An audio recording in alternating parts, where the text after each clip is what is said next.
Muchas gracias, Belén, por haber leído el libro, por comentarlo. Es un privilegio total poder escucharte y bueno, y si te respondiera no contaría lo que te había preparado. Entonces yo creo que voy a contar lo que tenía pensado más o menos y luego, si queréis, como habrá tiempo para debate, hablamos más cosas. Pero lo que sí está claro es que parece como si algunos hilos invisibles nos fueran conectando a través del tiempo, porque vamos a ir llegando a autores y a temas comunes de una manera, bueno, no sé, casual o bueno, quién sabe, ¿no? Pero sí, es verdad que estamos en los temas. O a lo mejor es que sabemos ir a los temas, vamos a tirarnos unas flores, ¿no? Sabemos identificar los temas, claro. Bueno. La sesión del año voy a intentar retomarlo donde lo dejé el año pasado, ¿no? O sea, el año pasado, como decíamos ayer, ¿no? Pues, bueno, el año pasado hablé aquí cuando vinimos a estos seminarios también, que Belén estaba por el sistema en línea, de los problemas del trabajo académico virtualizado, o sea, del teletrabajo académico a raíz de la pandemia, la teníamos así más reciente, y entonces qué problemas podía haber ahí, formas de explotación. Era un poco lo que me preguntaba, ¿no? Pensando en el trabajo académico universitario, por enraizarlo también en nuestra propia experiencia, no porque este trabajo sea, bueno, a ver, pues porque esa es la experiencia que tenemos, ¿no? Y en un contexto de burocratización que nos planteaba problemas concretos, ¿no? de explotación. El enfoque, el año pasado como este, es el del sufrimiento social, también un poco en la línea de lo que comentaba Belén. Bueno, si queréis que ahondemos un poco en qué es el sufrimiento social, pero yo creo que eso está ya bastante trabajado, no hace falta, ¿no? También sabiendo pues, que es el sufrimiento, o teniendo muy presente que el sufrimiento social puede llegar a provocar lo que Simone Weil llamó desgracia o malheur, que también creo que ya lo hemos hablado otras veces. La desgracia es un estado de sufrimiento extremo, o también se traduce por aflicción, ¿no? Y que consta, pues, consiste en un desarraigo de sí, un desarraigo de tu propio yo y un desarraigo de la vida también, ¿no? Un desarraigo de la vida. Entonces, en el sufrimiento hay instituciones, formas de organizar el trabajo, la política, que pueden llevarnos a esos casos de desarraigo extremo, ¿no? de desgracia. No es la única manera en que se puede llegar a la desgracia, a esa aflicción tan extrema, ¿no? Hay otras formas, otros orígenes sobrevenidos de la desgracia, como puede ser una enfermedad, por ejemplo, pero lo que nos interesa ahora exactamente es el tema del sufrimiento social, ¿no? Bueno, esas nuevas formas de explotación que aparecen en el trabajo virtualizado, en el trabajo académico, atentan contra la libertad, ¿no? Y en la medida que atentan contra la libertad, pues atentan también contra la dignidad y contra el bios, ahí usando esa distinción entre bios y zoe, ¿no? en la que bios es la vida con sus estilos y zoe pues es una vida reducida a algo menos, ¿no? a algo menos de sus estilos, ¿no? Pues es como si encierras un águila en una jaula porque ya no puede tener un estilo de vida de águila. Pongo el ejemplo del animal porque no es verdad que zoe sea para animales y bios para personas. Los animales también tienen bios, estilos de vida que se les pueden ser arrebatados. Bueno, entonces la explotación atenta contra la libertad, ¿no? ¿Y qué es la libertad? Bueno, esto es todo parte de una introducción para que veáis a dónde quiero plantear lo de hoy, ¿no? Pero son conceptos interesantes, importantes para lo que quiero decir después, ¿no?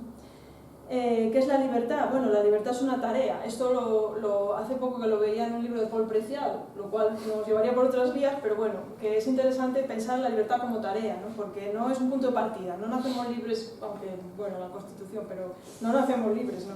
Es un proceso de maduración, creo, un proceso de desaprendizaje, porque nos inculcan cosas que luego tenemos que aprender a saber si realmente coincide con... Y también un resultado de una paideia, una educación de los deseos, que tú decías que el deseo, ¿no? Pues la educación en el fondo consiste en aprender a desear también. Bueno, pues esto es una tarea que la libertad pues va en esa vía, ¿no? Por esa línea. La libertad también es el desarrollo autónomo, es poder tener un criterio propio y tenerlo, ¿no? Es cultivar la belleza, ¿no? Es tomar la iniciativa de emprender las propias acciones, y también es responsabilidad, claro, porque cuando no se tiene libertad no se es responsable, la responsabilidad es de otro, pero cuando uno es libre también es responsable de lo que hace, ¿no? todo esto, claro, nos llevaría a un tipo de ética autónoma y no tanto una ética heterónoma. O sea, una ética que sería la ética en la que yo trabajo más basada pues, en la responsabilidad que en las normas, ¿no? Aunque hace falta que tengamos normas, pero de algún modo, si solo aprendemos a cumplir normas, solo sabemos obedecer y entonces no sabemos ejercer nuestra libertad ni tampoco nuestra responsabilidad, ¿no? Entonces, bueno, eso es otro tema tangente que podemos ahondar si queréis un poco más. Incluso en la abnegación o en la servidumbre voluntaria hay un atentado contra la libertad de algún modo, ¿no? En el sentido de que cuando la abnegación es hacer algo que te mandan a hacer como si tú quisieras hacerlo, ¿no? Pero en realidad no es que quieras hacerlo, es que te están mandando y tú te crees que es que quieres hacerlo. Eso es la abnegación, ¿no? Entonces, incluso en esos casos, o en el caso de la servidumbre voluntaria, pienso que también estamos atentando contra nuestra propia dignidad, contra nuestro propio bios, ¿no? O sea, porque pienso que hay algo en el estilo de vivir humano que tiene que ver con la libertad, ¿no? Bueno, y luego, entonces, ¿cuál es la tarea aquí? Pues una de las tareas es desenmascarar cuáles son las estrategias de control y también de autocontrol, ¿no? O sea, porque de algún modo, y vamos a ver cómo la explotación acaba convirtiéndose en autoexplotación, ¿no? Y esto es algo que se ve muy bien en el trabajo universitario, porque de algún modo interiorizamos una idea de éxito, una idea de que nos lleva a autoexigirnos por encima de nuestras capacidades o de ese cultivo de la belleza del que hablábamos, ¿no? más libre. Bueno, entonces, ¿cuáles son los objetivos de lo que quería contar hoy? Pues hablar un poco de los conceptos de explotación y alienación en Marx, muy breve, prometo, no voy a dar mucho la chapa, pero sí porque creo que todavía es interesante volver a esos conceptos de Marx por lo que dejan fuera, pero también por lo que nos apuntan, ¿no? Y bueno, con el fin de comprender o de apuntar maneras de comprender las trampas del teletrabajo, ¿no? Como estrategia de conciliación. Es decir, el teletrabajo se nos vuelve en contra a las mujeres, sobre todo, ¿no? Cuando el problema son que hay que conciliarlo con los cuidados, ¿no? Entonces, ¿qué formas nuevas de explotación aparecen cuando aparece el teletrabajo? Que parece que venía a resolvernos la vida en la cuestión de la conciliación, ¿no? Y sin embargo nos está añadiendo nuevas formas de explotación y de alienación. Para eso pues haré alguna referencia a estos conceptos de Marx, también a algún concepto de Hannah Arendt, ¿no? A la que voy a criticar, y a algún concepto de María Mies, que Patriarcado y acumulación original es una obra muy interesante, que creo que está de plenísima actualidad. Y bueno, creo que conocéis a estos autores, así que no hace falta que diga más sobre esto. Bueno, entonces la trampa del teletrabajo para la conciliación. Bueno, hubo una época pre-pandemia en que, y hay datos en los que se sustenta esto que voy a decir, si queréis referencias pues las puedo pasar, pero dadme un voto de confianza, ¿no? Lo que os cuento es verdad. Antes de la pandemia, el teletrabajo de algún modo era un privilegio para un tipo de trabajadores muy cualificados, unos profesionales que eran en su mayoritariamente hombres, masculino, y se veía como una forma muy novedosa de gestionar el propio tiempo, de tener más libertad, de poder trabajar desde cualquier parte, ¿no? Pero a partir de la pandemia aumentó mucho el número de mujeres que teletrabajaban. O sea, eso ocurrió durante la pandemia y siguió, a partir de ahí hubo mujeres que siguieron o seguimos teletrabajando, ¿no? Y entonces el teletrabajo se planteó como una opción que mejoraba las posibilidades de conciliación. Algo que no se había planteado cuando eran mayoritariamente hombres los que trabajaban. Mientras fue un privilegio el teletrabajo, pues ocurrió esto, ¿no? Que realmente daba más autonomía a los hombres, les permitía ahorrar tiempo, les permitía elegir los espacios de trabajo, les permitía ahorrar dinero en los desplazamientos, etc., ¿no? Pero a medida que se extendió el teletrabajo y las mujeres lo tuvimos que conciliar con los cuidados, ¿no? Empezaron a plantearse dos problemas, o vamos a ver primero dos características que nos van a llevar a una serie de problemas, ¿no? Primero, pues se deslocalizó el trabajo, ¿no? El trabajo en remoto empezó a ser posible. Eso provoca o genera que la multipresencialidad. Podemos estar en varios lugares a la vez, ¿no? Por un lado. Por otro lado, la flexibilidad horaria vuelve posible la multidisponibilidad, aumenta nuestra disponibilidad. Ahora podemos estar disponibles sin límite de tiempo, ¿no? Esto da lugar inmediatamente, y lo hemos visto ya en estudios que se hicieron durante la pandemia, pues a la ansiedad de la multiplicación, esa idea de que tengo que hacer, ahora tengo la doble jornada laboral, pero la tengo a la vez y en el mismo sitio. O sea, ahora ya ni siquiera son sucesivas, sino que son simultáneas, ¿no? Eso genera ansiedad porque tú quieres estar atenta al hijo y a la pantalla, a la reunión y al correo y al móvil y a no sé qué, ¿no? Y eso genera ansiedad. Y genera además culpabilidad también, porque no puedes. Quieres, parece posible, porque como tenemos esos medios técnicos, nos parece posible estar en esos lugares a la vez, pero el cerebro humano sigue siendo el mismo y el cuerpo humano sigue siendo el mismo que antes de tener estos aparatos, ¿no? Y la sociedad sigue siendo patriarcal, ya dicho sea de paso, ¿no? Por eso sigue habiendo, por eso esto genera una serie de problemas, ¿no? Añadidos. Genera esa ansiedad de la multiplicación y genera sentimientos de culpa, ¿no? Entonces, ¿dónde está la trampa? Bueno, pues en que realmente esa gestión que cuando los hombres a los que teletrabajaban era autónoma del tiempo y del espacio, en el caso de las mujeres el horario se convierte en un horario potencialmente infinito, los cuidados nunca se acaban, son muy exigentes, y si eso se combina con una exigencia de un horario de trabajo flexible, eso es tramposo también, como ya nos había advertido Richard Sennett, por cierto, anteriormente, ¿no? El trabajo flexible se nos vendía como una ganancia en libertad, pero había unos problemas ahí, ¿no? Pues que estás localizado 24 horas al día, que sí, tienes móvil de empresa, sí, pero eso significa que te pueden llamar en cualquier momento, ¿no? Etcétera. Puedes trabajar cuando estás de vacaciones, eso es una ventaja, ¿no? Trabajar desde la piscina es una ventaja, no, es que antes cuando iba a la piscina no trabajaba, pero ahora puedo trabajar desde la piscina, ¿no? Bueno, y esto además ocurre que lleva a la cuestión de la autoexplotación. O sea, como yo gestiono mi tiempo, tengo que estar en varios sitios a la vez y puedo hacer varias cosas a la vez, ¿no?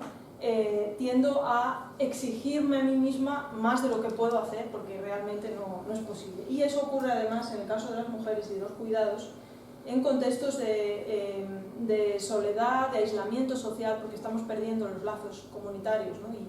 Y eso pues genera una agudización de estos problemas, ¿no? De estas ansiedades y de estos sentimientos de culpa, ¿no?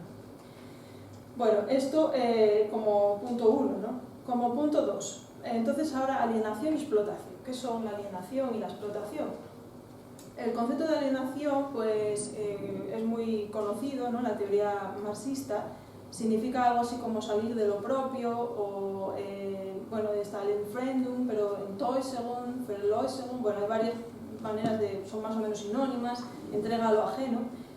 Aparece en los manuscritos de Economía y Filosofía, que son del año 1844, es un texto que, como sabéis, luego se tardó mucho tiempo en publicar y bueno, tiene un recorrido, y donde Marx pues es como, hace una crítica de la economía política desde un punto de vista así como humanista, ¿no? Donde le preocupa mucho pues qué idea de hombre está generando el trabajo asalariado en un contexto capitalista, ¿no?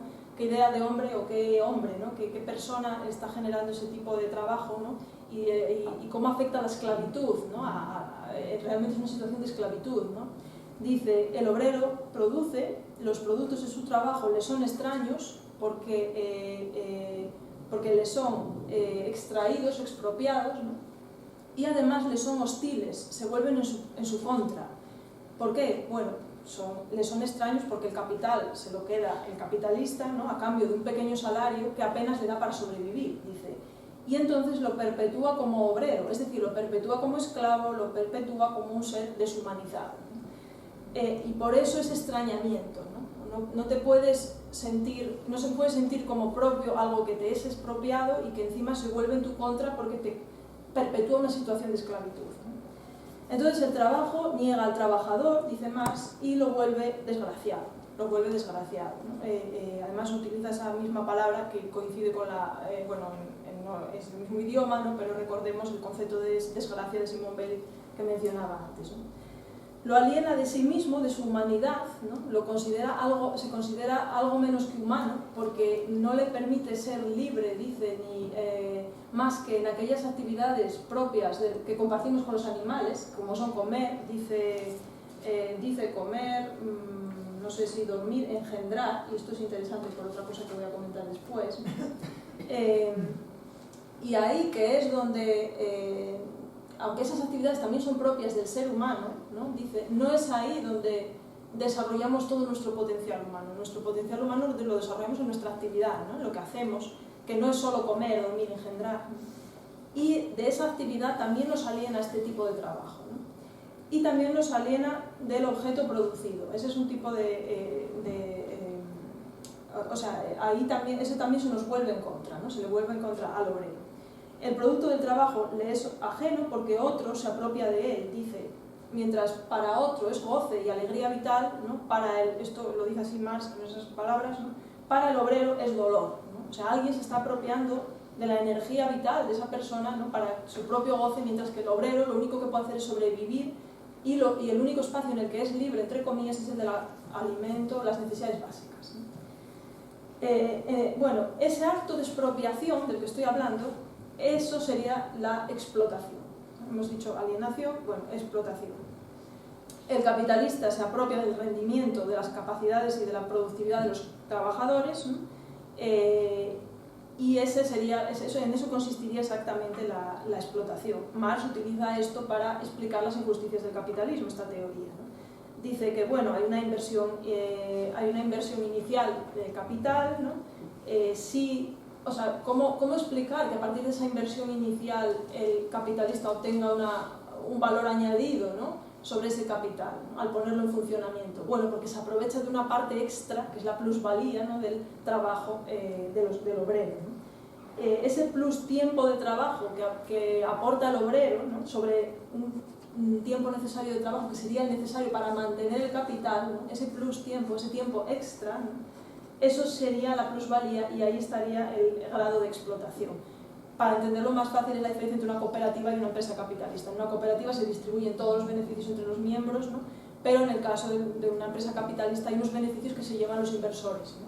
Luego podríamos hablar, alguien podría decir, ya, pero es que los inversores han puesto capital al principio, ¿no? Entonces tienen derecho a llevarse más. Bueno, pero el obrero pone su cuerpo porque no tiene capital, ¿no? Bueno, esto sería otra... Y nos llevaría a la cuestión de la acumulación originaria. ¿De dónde viene ese capital inicial que tiene el capitalista? Que también es otro tema. Bueno, entonces, esto es lo que permite a Marx explicar esa manera que tiene de entender el capitalismo, ¿no? Y de criticar el capitalismo, y así pues vemos en qué consiste esa deshumanización de los obreros asalariados, ¿no? ¿Qué es lo que deja Marx fuera de todo este estudio, de todo su análisis? El mantenimiento de la vida. Marx está hablando del trabajo asalariado, habla de los obreros y de las obreras, porque había obreras también trabajando, y entonces eso lo tienen en común, ¿no? Pero es que hay algo más que eso, ¿no?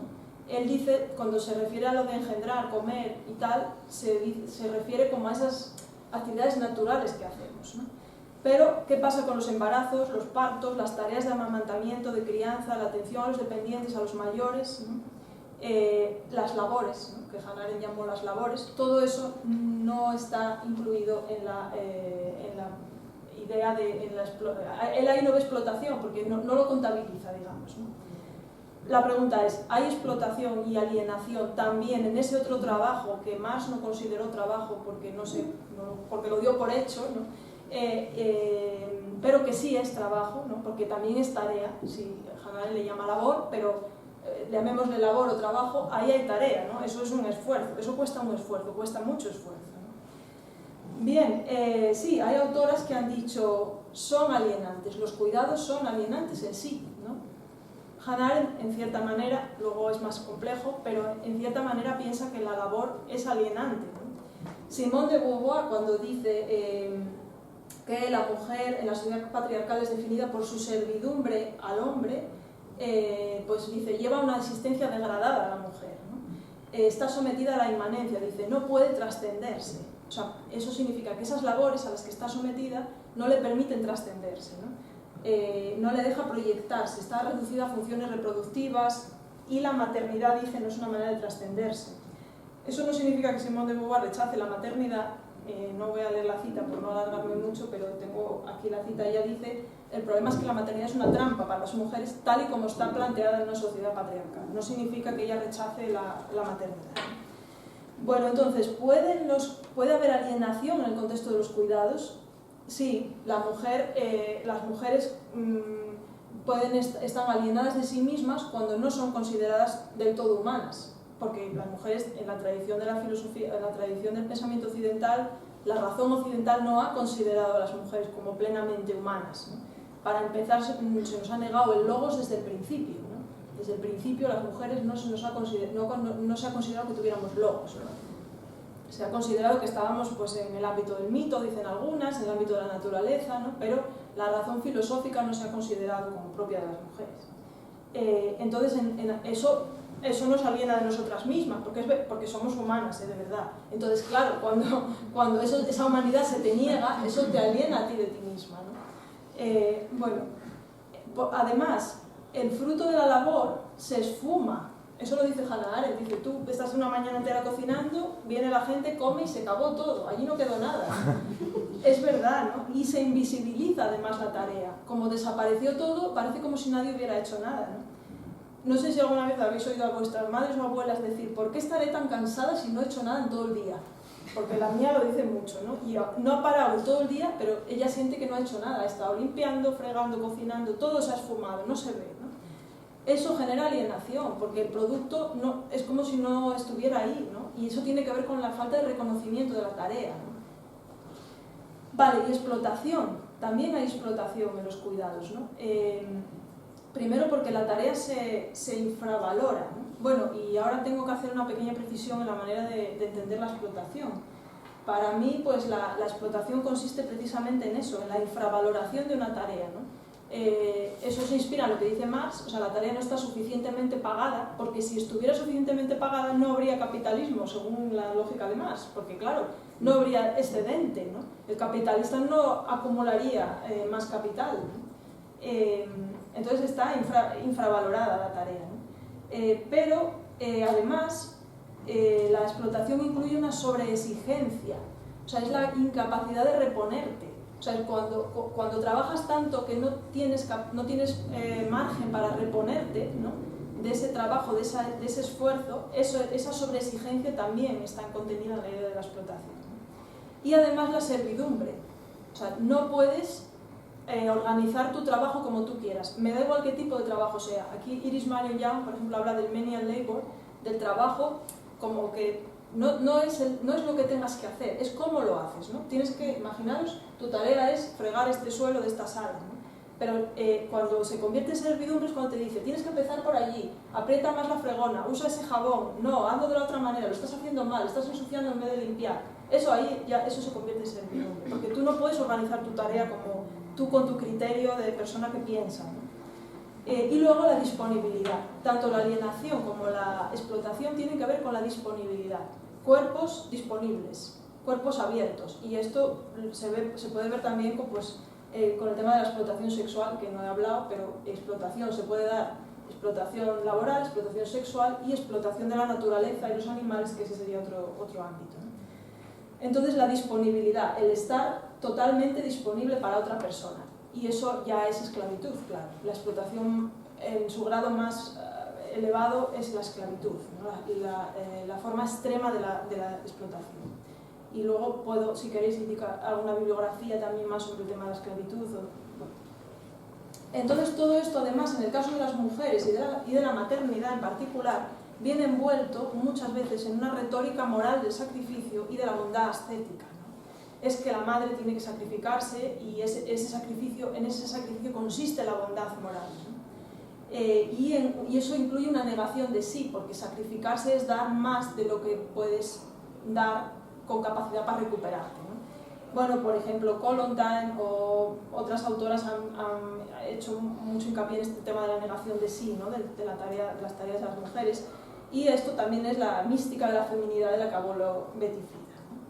Bueno, entonces, esa retórica, ojo a ella, porque esa retórica moral del sacrificio también está ahí, ¿no? Idealizando determinadas formas de cuidar que son perversas porque vienen envueltas en una injusticia y en una autoexigencia imposible, ¿no? Que generan sufrimiento social tremendo, ¿no? Bueno, entonces, de todas formas, no todo es explotación y alienación en los cuidados. Voy a defender, ¿no? O sea, he dicho, hay autoras que dicen los cuidados, luego con matices, porque bueno, nadie nunca es del todo maniqueo, nunca es del todo negro o blanco, siempre hay matices, ¿no?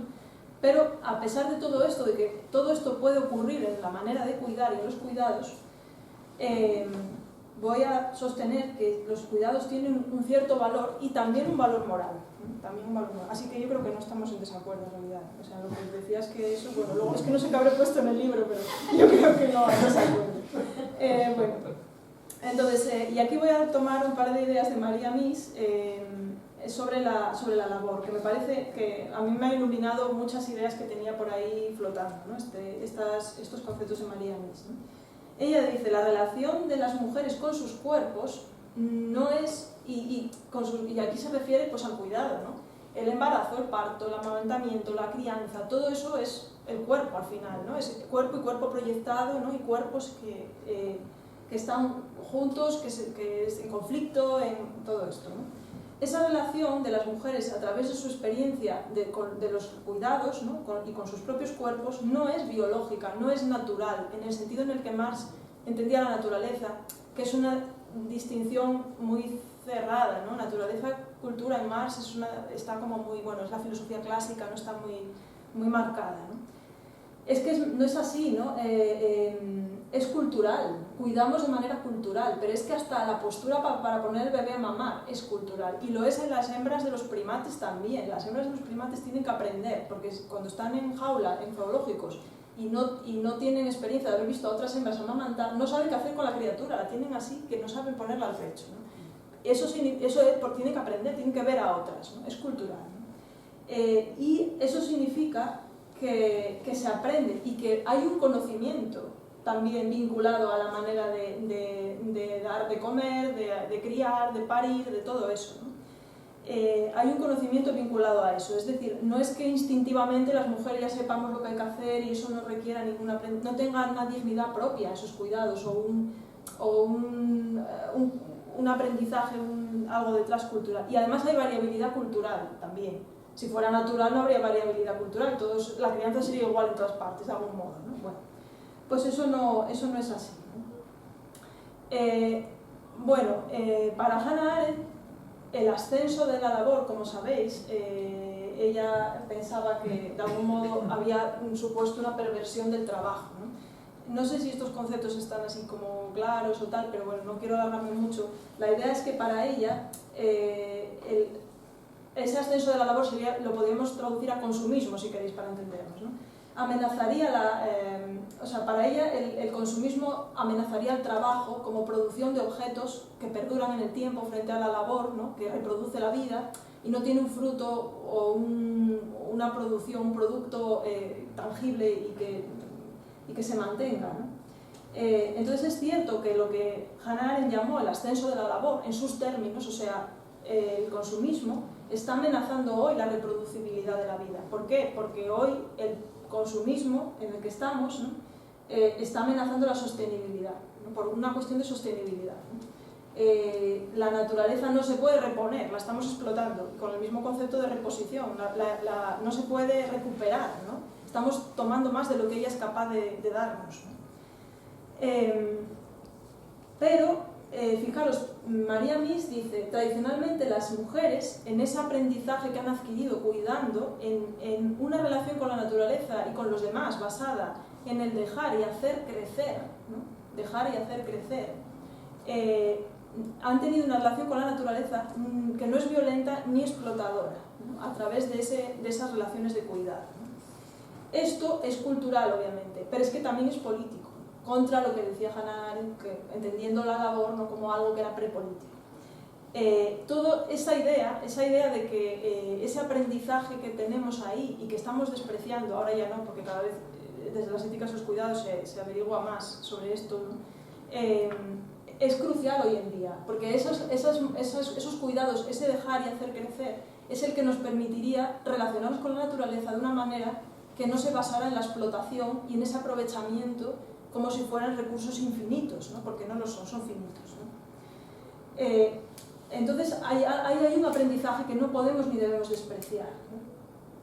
María Mies piensa que el capitalismo necesita de esas relaciones de esas relaciones hombre-mujer, ¿no? En las que las mujeres producen vida y productos en condiciones de explotación, alienación y esclavitud, ¿no? Para que pueda perdurar la acumulación de capital, ¿no? María Mies dice, es que esto tiene que ser, esta rueda funciona de esta manera para esto, ¿no? para esa finalidad de acumulación y movimiento del capital, ¿no? Pero para eso hay que seguir relegando a las mujeres a la naturaleza, ¿no?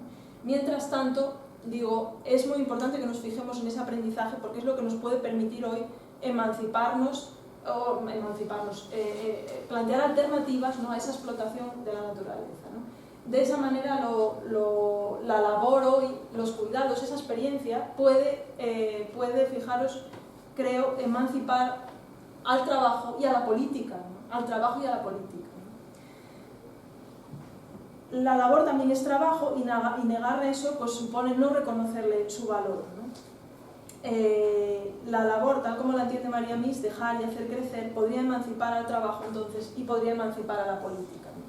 Bueno, ¿por qué dice Hannah Arendt lo que dice? También tiene una explicación, o sea, no es que Hannah Arendt diga esto gratuitamente, ¿no? Y tiene que ver pues, con su crítica al totalitarismo. Dice, si la política opera sobre el material de la vida, se va a convertir en biopolítica, ¿no? Y entonces podría convertirse en totalitarismo, ¿no? Y todo su andamiaje ontológico está destinado a preservar un espacio libre de libertad, ¿no? Que es el espacio de la acción política. O sea que por eso Hannah Arendt separa la labor de la política, ¿no? Pero a mi modo de ver no podemos separar. La vida está en la política desde el principio, porque la política tiene que ver con el convivir, y el convivir es vivir con, y eso es vivir, ¿no? Entonces no podemos separar la vida de la política, al contrario, tenemos que pensar cómo vivir mejor, cómo convivir mejor, ¿no? Pero no sin explotación, sin alienación, sin sufrimiento, con el mínimo sufrimiento social, ¿no? Pero no separándola, ¿no? Y porque además, si separamos la libertad y la política de la labor, hay alguien ahí, eso se basa en una injusticia sí o sí, porque hay alguien ahí que está haciendo esas labores para que los demás podamos ser libres, ¿no? Para que unos estén sometidos a las necesidades para que otros puedan ser libres, ¿no? Por eso el concepto de libertad me parece que también hay que modificarlo un poco en el sentido de María Mies cuando habla de la capacidad de autogestión de los propios medios de subsistencia. O sea, libertad también es autogestionar los propios medios de subsistencia, también es gestionar la vida, ¿no? Y no solo, como decía Hannah Arendt, pues en el sentido más político de iniciar un acto nuevo en un contexto de iguales pero diferentes, etc. Para eso, claro, las tareas de subsistencia tienen que estar organizadas de manera justa.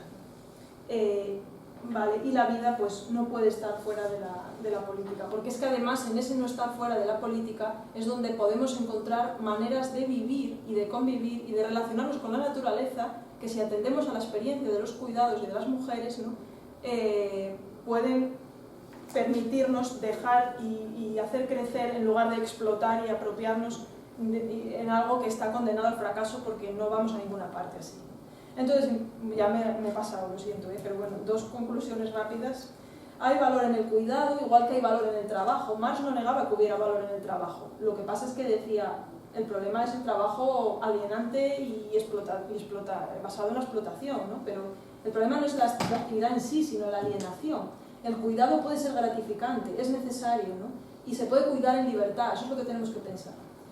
Para que el cuidado no suponga explotación, tiene que estar bien distribuido, cuestiones de justicia, tiene que ser valorado y reconocido como trabajo, ¿no? Y eso requiere tiempo, espacio, atención y conocimientos. Y no se puede pensar que se puede hacer simultáneo con otra tarea, porque es una tarea, cuidado, ¿no? No puede estar supeditado tampoco a otra tarea, ¿no? Necesitamos atención para cuidar, igual que necesitamos atención para preparar una conferencia, ¿no?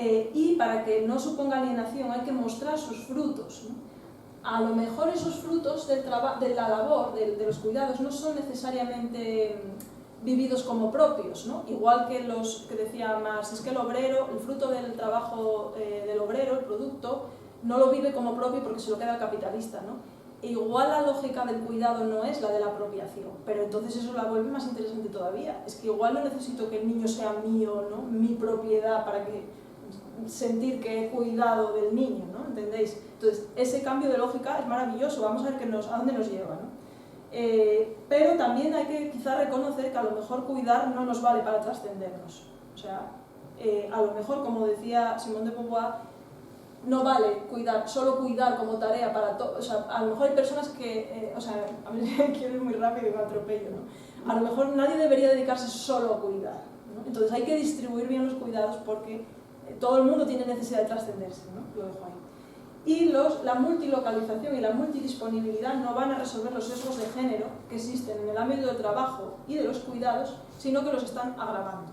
O sea que la máquina no nos va a resolver el sesgo patriarcal, lo tenemos que resolver y la máquina vamos a ver para qué la usamos, ¿eh? Y ya está, muchas gracias.